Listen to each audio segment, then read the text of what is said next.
అందరికీ నమస్కారం అండి. నేను మీ జగదీష్ టెంకాయల. పవన్ కళ్యాణ్ గారు పెద్దిరెడ్డి గారి మీద ఫోకస్ చేశారు. నిన్న హెలికాప్టర్ పర్యటన చేసినప్పుడు పెద్దిరెడ్డి గారు ఆక్రమించుకున్న భూముల మీద ఫోకస్ చేసి ప్రభుత్వాన్ని నివేదిక అడిగారు. అయితే ఈయన ఎన్నైతే ఆక్రమించుకున్నారో ఆ ప్రతిదీ అతను మళ్ళా ప్రభుత్వం వాపసు తీసుకోవాలనేది పవన్ కళ్యాణ్ గారు ఆదేశించారు.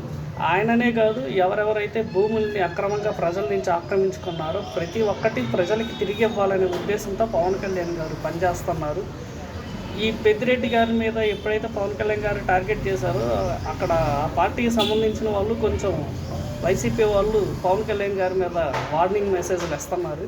బట్ పవన్ కళ్యాణ్ గారు మాత్రం ఆయన దేనికి వెనకాడు. ఆయన ఏదన్నా అనుకుంటే సాధించేదాకా నిద్రపోరు.